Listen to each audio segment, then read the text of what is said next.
Hello, I am Quentin Collins, Assistant Director and an alum of the Solstice MFA program. Welcome to our 2024 Writers Helping Writers fundraiser reading featuring our faculty members Gina Chung and Jennifer Murvin and our alums Jim Naremore and Jonathan Todd. Since the beginning, the Solstice MFA program has committed itself to nurturing the diverse voices of America and beyond through not only a compassion-focused philosophy, but also need-based scholarships to help create more equitable paths to a graduate degree in creative writing. Through our Writers Helping Writers Scholarship Fund, we grant $1,000 awards to eligible students in the program every semester. And each year, we host this fundraiser to reaffirm our commitment to our mission.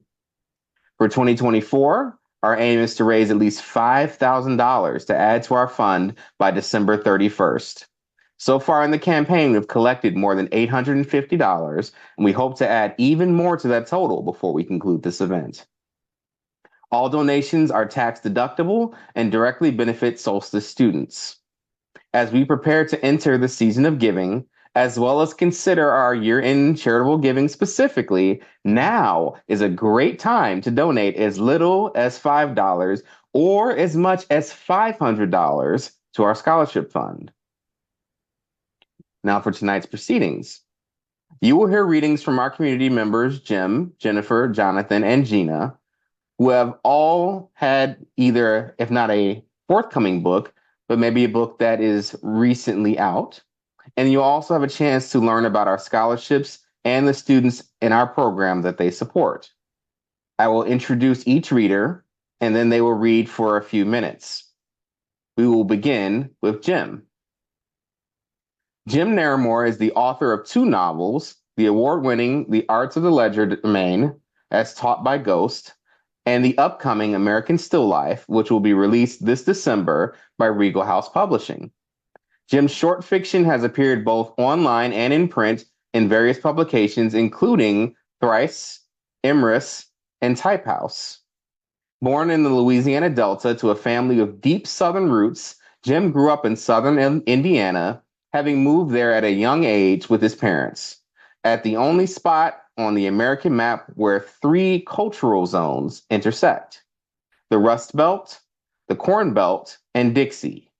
Fertile ground for a smart kid with a vivid imagination steeped in the narrative vehicles of literature, the movies, and rock music.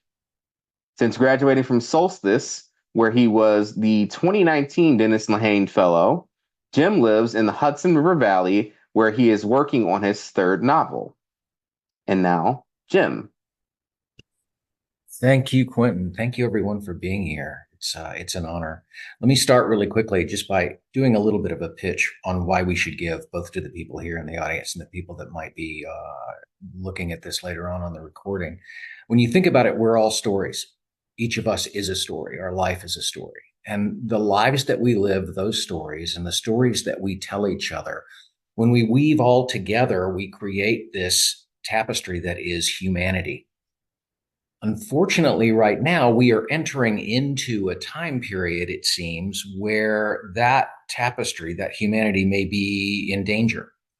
We are entering into that part of the book where the hero seems to be at the darkest moment. A lot is going wrong, and we're not sure how we're going to come out of it. And always in those moments, there are aids to the protagonist that come help move the story along. We aid each other by telling more stories. The more stories that we can tell, the more stories that we can become involved with, the more we're able to progress.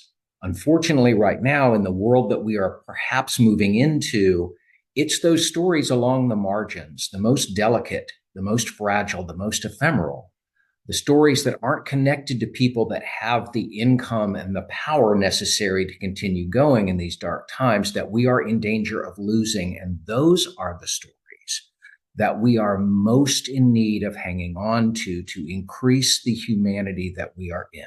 So please take a moment, give some money, help the people that need it the most. It's an act of humanity. Thank you.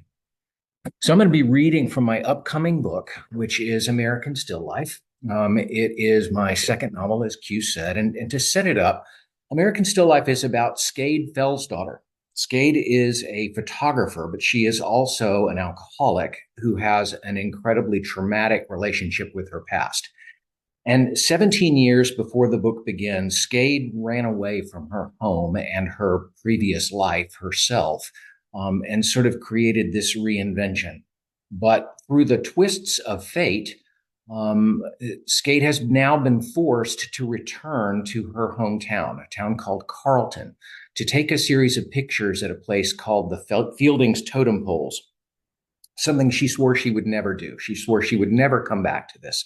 So the segment that I'm going to read right now is when Skade begins to return to Carlton for the first time. Back to Carlton. Christ. She cursed the Clousterman prize. She cursed the contract she'd won. She cursed herself. Tears came to her eyes. No choice now. She pulled out onto a state highway that was more or less going in her direction and began the drive back to her future tense past. Maybe nobody knew. She'd been using her real name for almost 12 years and no one had come for her. She'd gotten paychecks and filed taxes. No cops had come knocking on her door, but she knew. By the time she hit Fulford, 35 miles north of Carlton, she was in painfully familiar territory. Some of the billboards hadn't changed in 12 years. The feel of the place was the same. The memories twisted her spine. Skade pulled into the parking lot of an unchanged Save-A-Lot grocery store and sat in a space as far from the front doors as she could find. She felt disjointed. She caught sight of the inside of her left arm, the 4-inch long tattoo of 3 long-stemmed roses bound together with a ribbon in black and gray, the only remnant she had left from Carlton besides her wretched memories. This tattoo, the only item she hadn't been able to leave or burn, the only things that were permanent. What a nightmare. Just turn around and head in any direction other than the one she was taking. She gripped the steering wheel so tightly her hands went white and she sucked in a breath. She got out of the car and slid into the liquor store next to the Save-A-Lot. 40 minutes later, Skade Felsdaughter passed a road sign welcoming her back to town. Welcome to Carlton, a friendly place. A town full of haunted houses.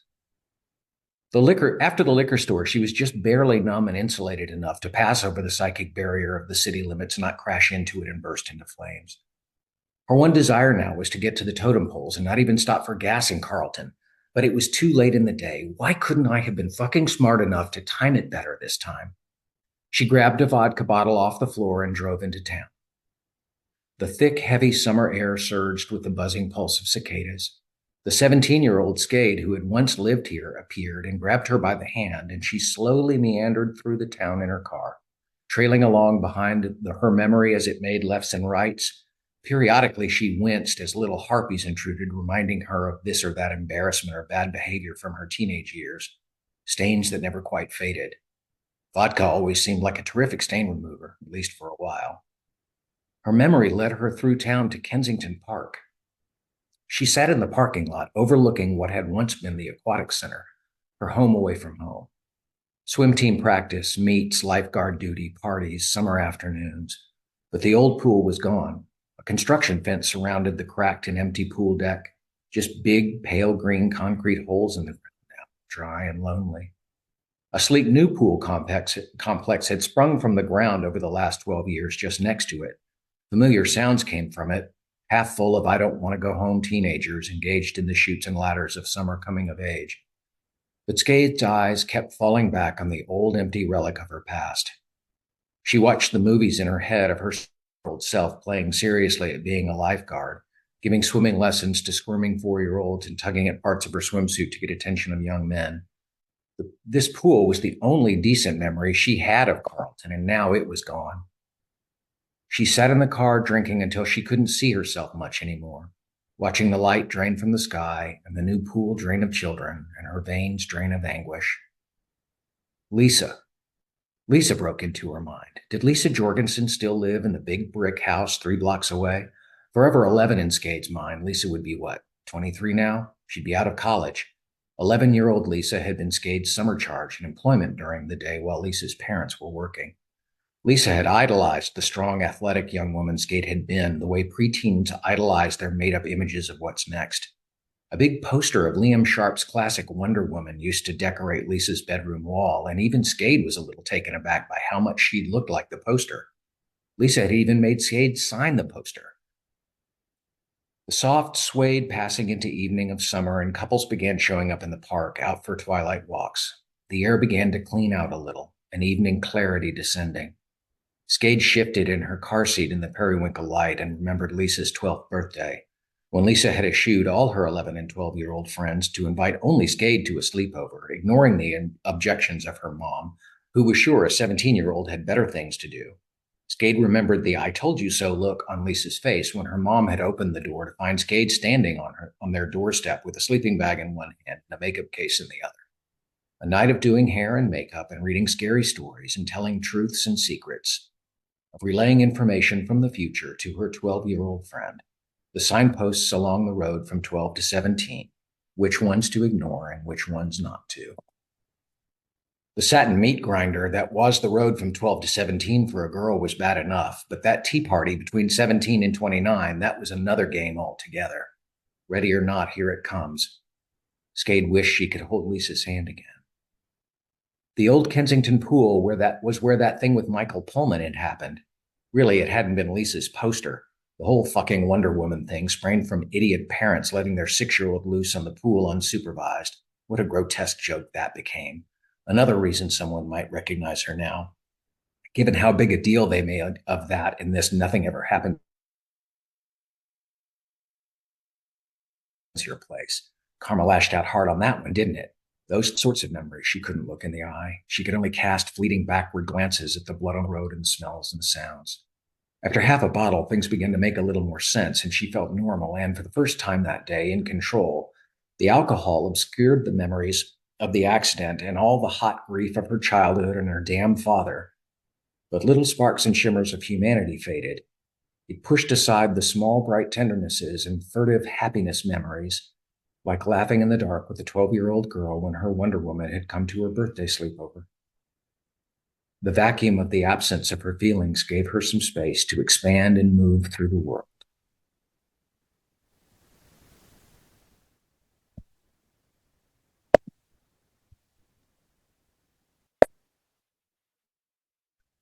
All right. Jim, thank you for that awesome reading. It's no wonder that some of the early reviews of your novel say that the description is something that sticks with the reviewers very much. And so now, for those of you who don't know, the Solstice MFA program began in 2006 at Pine Manor College in Chestnut Hill, Massachusetts, not too far from our current home at LaSalle University. Since its founding, the program has maintained its mission to nurture all of the voices of America and beyond. And a big part of that goal is to reduce the financial barriers to earning an MFA, which is why we offer these Writers Helping Writers scholarships. Too many talented writers put their writing life on hold because of these worries, and with your help, we can continue to bring more of these dedicated artists into the Solstice community. See the link in the chat to donate now and support us in our mission. As our current student Shane Dowling says, the Writers Helping Writers Scholarship is emblematic of the core of Solstice, writers of varying experience coming together to help fellow writers grow and prosper. Contribute now to help more writers like Shane join Solstice. And now on to our next reader, Jennifer Murvin. Jennifer Murvin is the author of the chapbook She Says and the story collection Real California Living. Her stories, essays, and graphic narratives have appeared in the Southampton Review, Hayden's Ferry Review, Diagram, the Florida Review, Catamaran Literary Reader, Cutbank, Indiana Review, Post Road, and others. She was the winner of the 2015 American Shorter Fiction Contest judged by Stuart Dybeck, and in 2017 was a Tennessee Williams Scholar at the Sewanee Writers Conference. Jenna is an assistant professor of English at Missouri State University, where she teaches graphic narratives, fiction, and creative nonfiction. She serves as recurring faculty for the biannual River Pretty Writers Retreat in the Ozarks. Jen holds an MFA in creative writing from Pacific University and is the owner of the awesome Pagination Bookshop in Springfield, Missouri.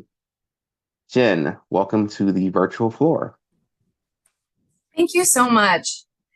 It's such an honor to be here reading with all of you tonight. And Quentin and Meg, thank you so much for this community. And Jim, thank you for that awesome reading and that very inspiring talk. Yeah, when I think about, my young students at Solstice and what it takes for them to make a decision to pursue an education in the arts and to pursue a life of writing where that is a priority and that is something that we're investing in with our money and our time. I know that that's a challenge for a lot of our students. And when we give them the support, we're saying to them, your voice matters. And that's so important now more than ever. Something that I have loved about Solstice since the beginning is the community. So we have to hold each other up now more than ever. We have to celebrate the arts and celebrate each other and encourage each other. So it just really does my heart good to be in this Zoom room right now. So thank you for making this space possible. I am going to be vulnerable and read two brand new pieces I've been working on, a flash short story and then a flash essay. So I'm going to start with the short story that is it's untitled because I couldn't. So if you have any brilliant ideas, drop them in the chat for me. This is a great group to brainstorm with. Okay, so here we go. Untitled little flash short story. One morning, our little son declared himself God. We laughed and prayed to him at breakfast, thanking him for our meal. He blessed the strawberries, and when we ate them, we became the man, the girl who had picked them, and we knew how they had lived. We felt their tongues in our own mouths. The teacher called from school. Her broken ankle had healed during art period. She requested a copy of his school photo to take home for a small shrine. He wept for 3 hours after school from the pain of the world. We made him hot chocolate and rubbed his feet. After a half hour of Bluey, he declared himself better. And half hour after that, the news declared the polar bear is not endangered after all. Later, our mother called with the news that her hearing had returned and she was listening to her Linda Ronstadt record and that she no longer wished for death. We thanked our little son for our dinner, and as we ate, our bodies felt for a moment like maybe the temple the teacher had made in her home, our little son's face flickering in candlelight. At dessert, he told us that he forgave us, and we knew exactly what he knew, and we looked away. At bedtime, he told us how we would die. His delivery was calm, and we understood the information to be a gift. From now on, everything would have meaning. He held our fingers and kissed them. He didn't tell us what would happen after we died, and we didn't ask. We bathed our tiny God, and he played with his plastic dinosaurs for whom he grieved once again. We poured a pitcher of warm water over his head, and when we went to towel him off, he was already dry. We dressed him in his train pajamas, and he asked for a bedtime story. All of us knew the words by heart. Toad sat and did nothing. Frog sat with him. For a moment, we felt a certain temptation. Our parents had said it to us, after all, when we had misbehaved. I brought you into this world, and I can take you out of it. His body was so tiny, so fragile under our large hands. He was not yet a god of wrath, but had we not bore witness to his tantrums, to his casual, if childish cruelty, his hard slap to our face in the grocery store line over the denial of sugary snack foods, the flushing of a small beloved doll down the toilet in his cousin's bathroom, hours playing at war and always winning, books on the Titanic, superviruses, black holes, asteroids. What defined rule could these facts portend? Alone, I don't know if I could have abided him knowing what I knew he knew about me, the power that gave him. I wanted that power back, didn't I? The power of which I'd been robbed. But the moment passed, and together we prayed for the world. He kicked off his blankets, and we felt his skin flush with heat. We put a cold washcloth to his head and sang La Vie en Rose. He fell into a deep sleep, and in the morning we read of his miracles and gasped. After breakfast, he declared himself God no longer, and we recognized he knew of our temptation, and he would not forgive us because he was not God anymore. He was our child again and made in our image. We counted the days until our deaths, -1, and felt meaning press against our necks. What would today's God bring? We held our breath and were afraid. Okay, so that's the end of the flash fiction. And I'm just going to read a short flash essay. This one is also untitled. I am working on making this into a graphic essay. So I'm saying this to hold myself accountable to all of you in the rooms. So come January residency, I will make this a comic. But here's the text that I've been working on so far. The afternoon, I receive a call from the dermatologist telling me I have melanoma. I am preparing for the eclipse, which in my town will reach 97% totality. In an eclipse, animal phenomena includes nighttime behaviors, returning to nest, to roost, ceasing birdsong. In one study, a group of flamingos huddled together for the short time of shadow, afterward dispersing as usual. And I think of the way a peony bloom sometimes falls apart, exploding pink across my desk. A flamingo produces a special kind of serum they then spread on their pink feathers to prevent bleaching in the sun, to keep their color vibrant, to attract a mate. Melanoma can be caused by sun exposures, genetics, immune disorders. Often people will miss melanomas on the bottoms of their feet. Check your feet. When I tell friends of my diagnosis, they tell me of family members, of friends who are dead now. I had noticed the odd freckle on my thigh in spring when bringing my legs from winter hibernation, the freckle darker than I remembered and tingling, its shape not unlike a misdrawn moon. Gaseous eruptions on the sun, called prominences, are always there, but only visible to the naked eye during an eclipse. In photographs, prominences look like clouds of beautiful smoke, as if exhaled by an artful and experienced cigar lover. When they ask me of my risk factors, I'm not a smoker. I have dark eyes and hair. I tan easily. I am from Southern California, land of sunshine. When I call my sister, she doesn't realize there is an eclipse. She has not planned to look up. Often I don't realize there is a sun. Its forces are invisible to the naked eye. In the skin of my thigh, something dangerous has been at work. When they say they have taken it all, I think of the important difference between 97% and 100% totality. How, when I went outside to experience the eclipse, I had forgotten the special glasses and had to look down at its shadows instead. When they cut into me, cut it out of me, in its place is a long scar, pink like April's full moon, a brief season of wonders. So many freckles in my sky, but are they moons or asteroids? I am my body's astronomer, tilting my instrument for the best view of my own annihilation. Thank you so much.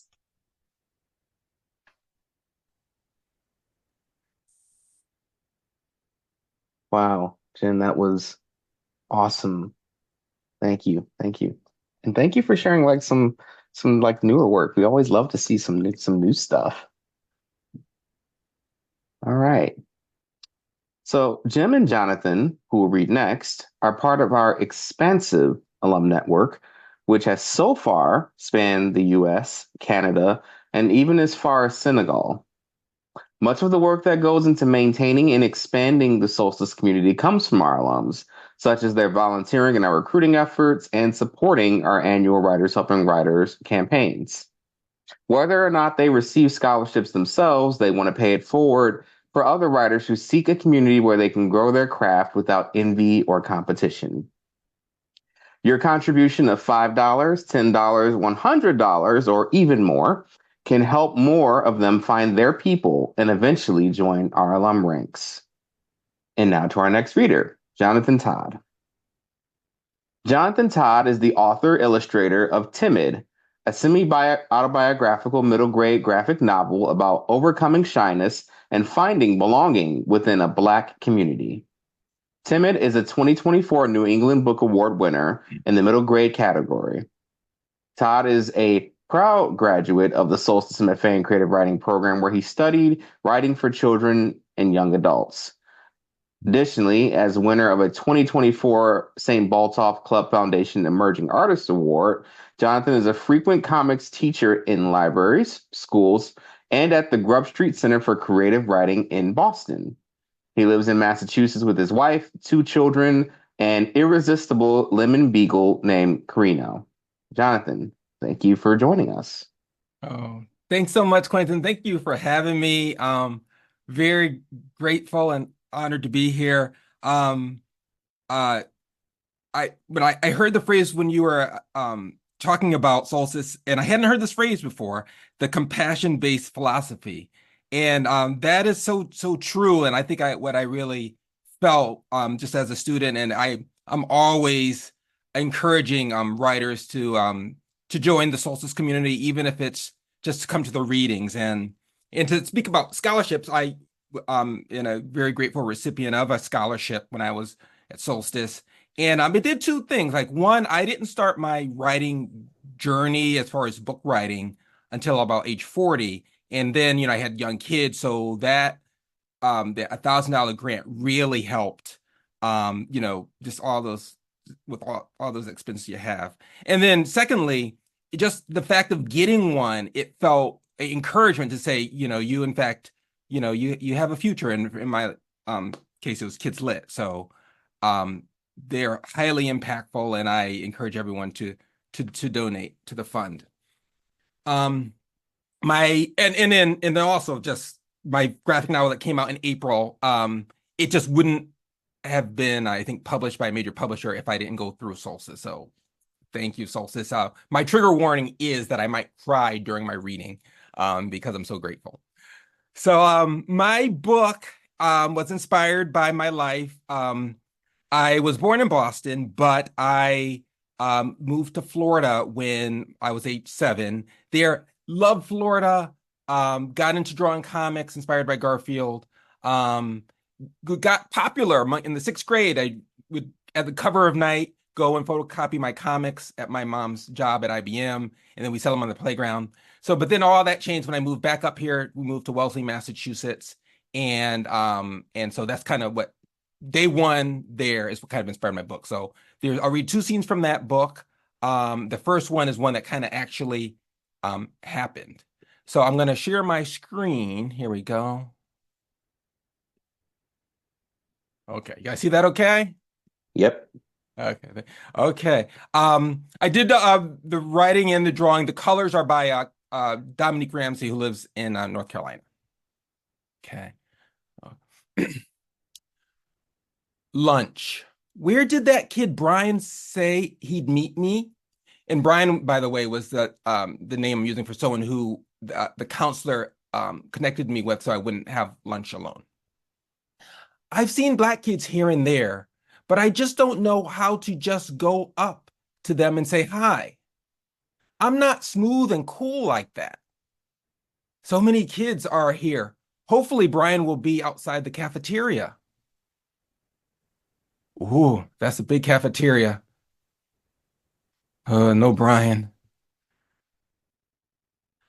I'll sit at this table near the door. Uh-oh, I forgot to look for the Black kids. Then the Black girls were at one table, the white kids were other places, and then the Black boys were at one single table, and there was me, and then there was an Indian girl, and it was the only other ethnicity represented in that middle school cafeteria. The Black kids are sitting all the way over there. I feel weird getting up just to go talk with them. What would I say? I'll just stay here. Hi, I'm Chris. You new here? Yeah. Oh, there's Brian. Are you in Metco? What's Metco? It stands for something like the Metropolitan Council for Educational Opportunity. They're kids from inner city Boston who go to school here. They're all at that table over there. My family lives in Weber. Oh.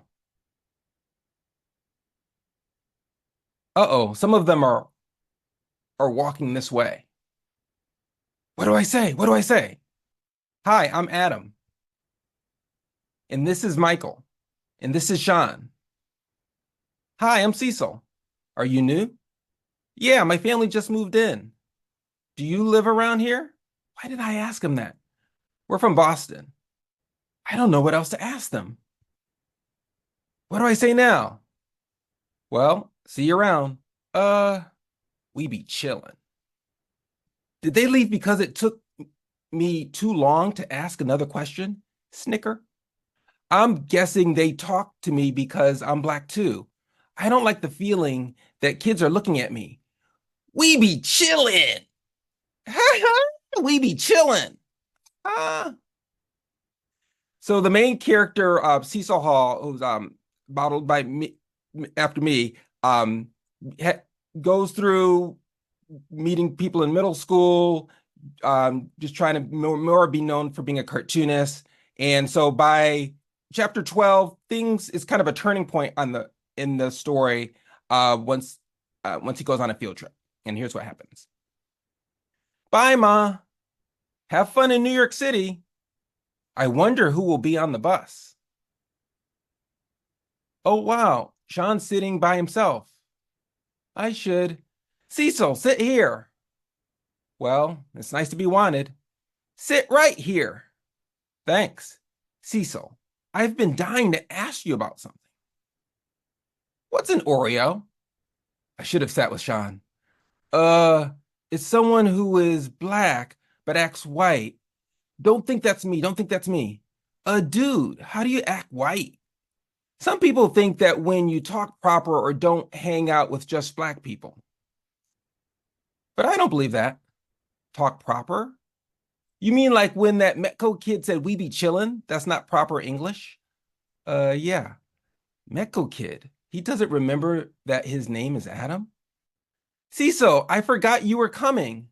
Thank goodness. I must change the subject.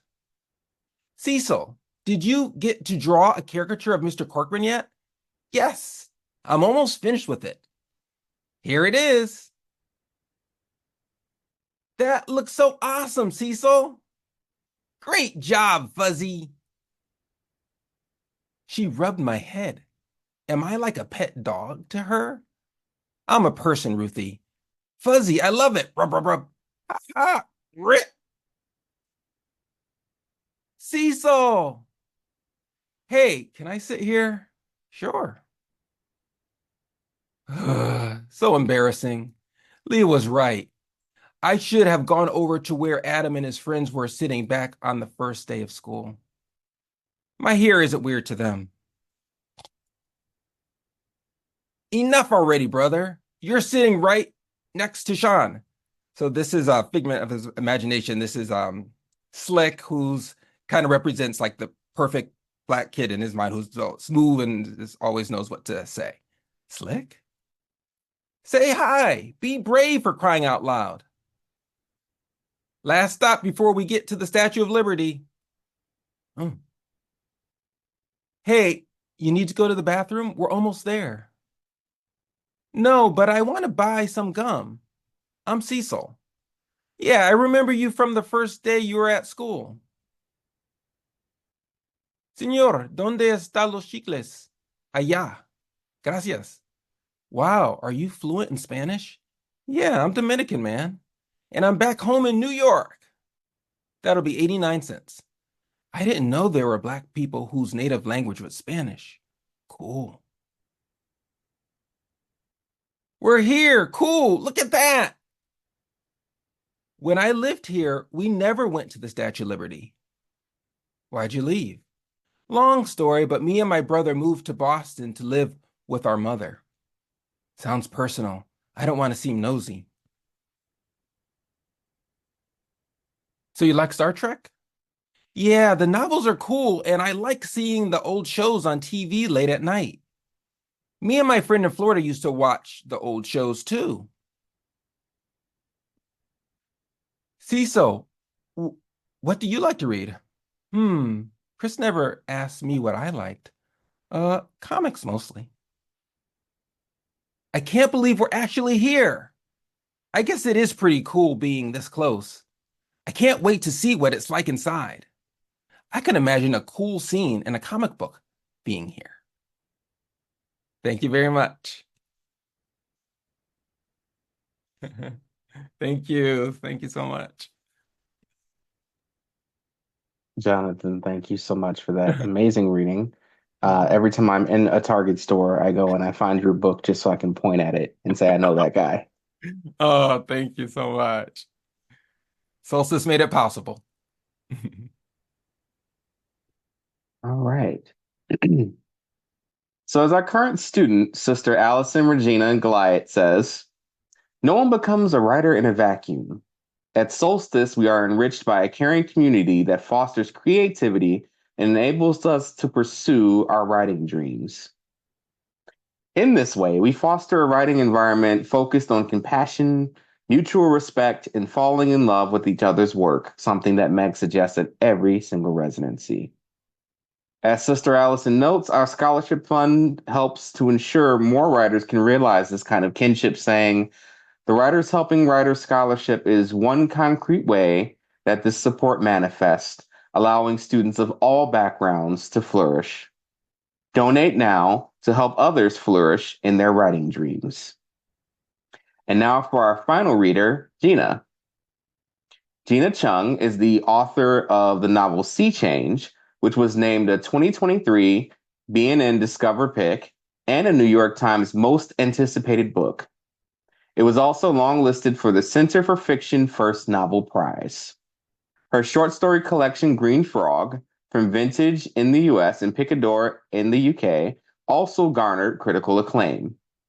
A recipient of the Pushcart Prize, she is a 2021-2022 Center for Fiction Susan Camille Emerging Writer Fellow and holds an MFA in Fiction from the New School. Her work appears or is forthcoming in One Story, Bomb, The Kenyon Review, Literary Hub, Catapult, Electric Literature, and Gulf Coast, among others. Currently living in New York, Gina is Korean-American writer originally from New Jersey. Welcome, Gina. Thanks so much, Hugh, and thank you so much to you and to Meg for creating this space and gathering us. I'm so honored and pleased to be reading alongside all of these amazing writers. All of you, I've just been sitting here feeling so touched and moved to be sharing the space with you and your beautiful words and stories. My connection with Solstice is a relatively recent one. I came to my very first in-person residency at Solstice just this summer, actually in July. And at the time, I was feeling, excited about joining as a faculty member, looking forward to the class. But to be honest, sort of spiritually burnt out and exhausted from just having done multiple book events for my most recent book. And I came to Solstice just feeling so replenished afterwards. The community was so welcoming and so warm. I just so enjoyed working with the students, getting to meet and know all the faculty and the students' work.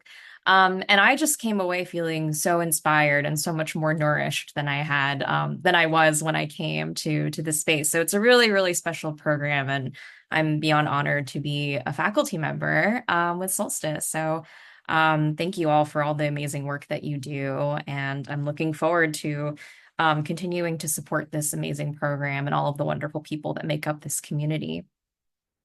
I'm going to read a story, a short story from my collection Green Frog, which came out earlier this year. And the story is called Rabbit Heart, and it's from the point of view of a young child. When I am 8 years old, I am a girl who would rather hide than seek, a girl who fears bullies and teachers and loud noises and speaking in public and God. I am overweight for my age group, friendless, and known for thick glasses and dark overalls, which I wear because my mother is exasperated with my clumsiness and tendency towards spillage. But when my mother takes me to Seoul to meet my grandmother for the first time, my grandmother tells me that I am beautiful, and for a whole summer, I am. My grandmother combs my hair and braids it across the top of my head like a crown, marveling at its strength and sheen. She clucks over my glasses at how they are almost as thick as hers, and she tells me that I have an American nose, which she says I should be proud of. She has made me dresses that do not fit, but she just laughs and lets out the seams so that they do, and I am suddenly pretty in yellow, pink, green. My mother says to grandmother that she will spoil me, and grandmother tells her to hush. I twirl in the dresses for hours in grandmother's backyard, among the vegetables and the little white butterflies that dance from row to row. When I get dizzy, I help her pick perilla leaves, which she will wash and marinate in soy sauce, vinegar, and slivers of garlic later for dinner. Your mother loved these when she was your age, she says. The three of us eat them under the flickering fluorescent light of her kitchen, which always smells of sesame oil and red peppers. A cicada finds its way inside the house one evening, a wet slick of terror with too many legs and orange eyes, and my mother and I scream and scream while grandmother chuckles. Finally, she traps it in a jar and takes it outside, where it sits, stunned, on the grass until she shoos it away. You have the heart of a rabbit, she says when I tell her my fears, numbering them like my favorite songs.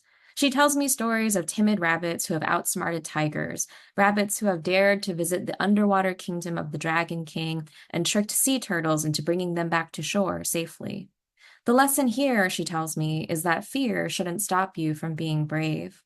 As the summer ripens, she tells me more stories about a snail who fell in love with a man and became a woman, a little girl who became the moon, the bear who became human after spending 100 days in darkness, eating only mugwort and garlic, and female fox demons whose heavy skirts hide their 9 tails. The air is wet and heavy in Seoul, and grandmother's house does not have air conditioning. I wake from nightmares in which my lungs fill with seawater, where my classmates watch me drown in a glass tank and say nothing, their blue eyes as flat as stones.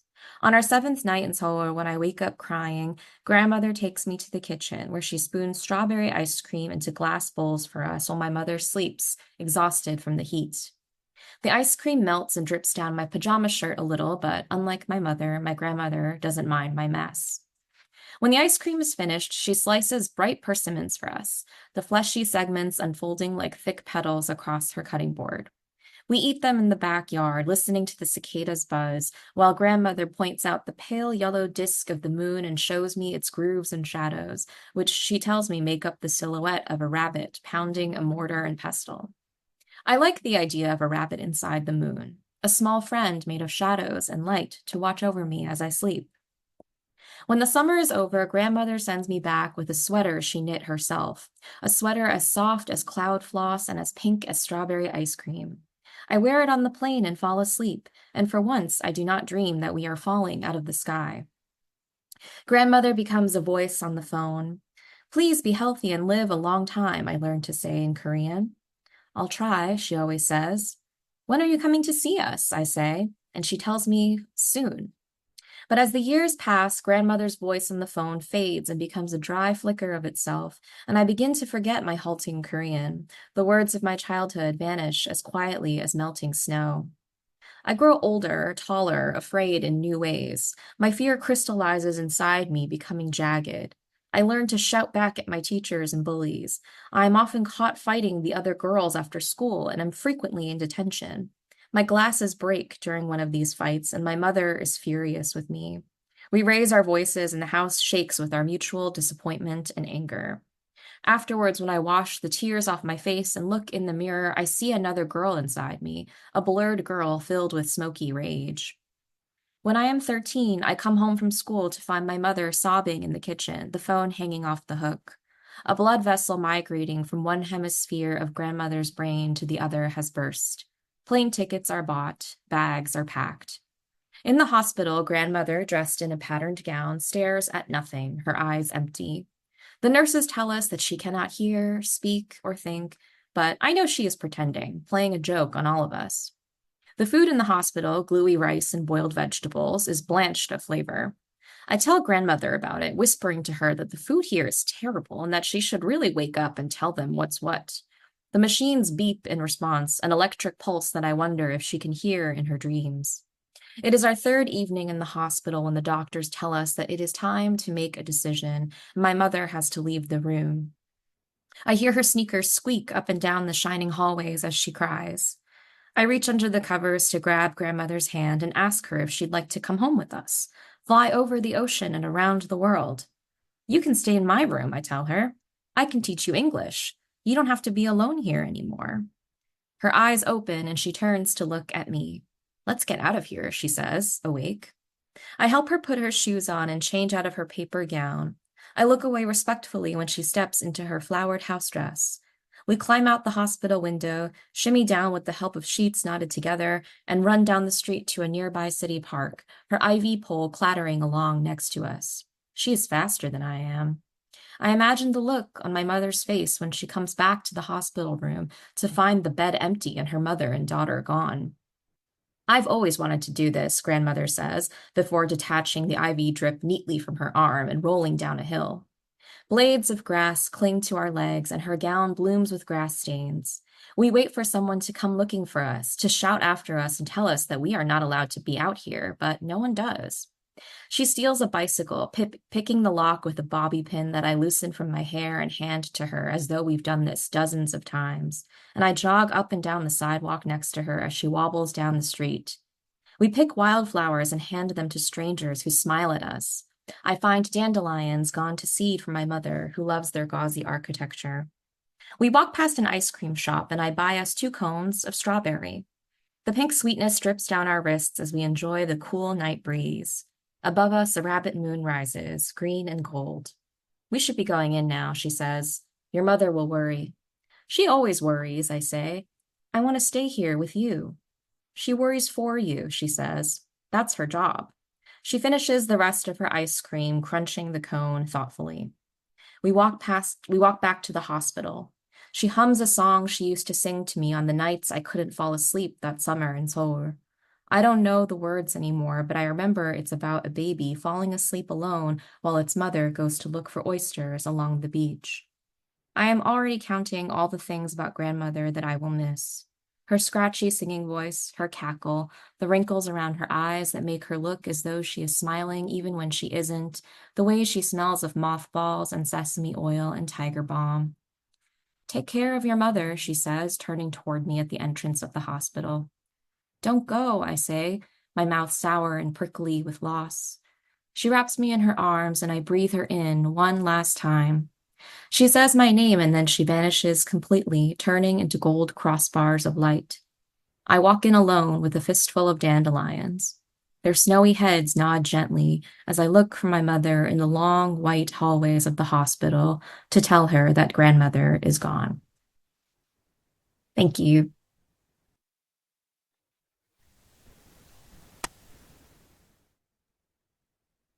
Gina, thank you so much. Amazing. Wow. That was beautiful. And so now that we have gone through our final reader, this event is coming to a close. But our Writers Helping Writers fundraising campaign runs through the end of the year. So you still have time to contribute to and join us in our commitment to foster the next generation of writers. Visit the link in the chat to donate. You can also support the campaign by encouraging others to contribute.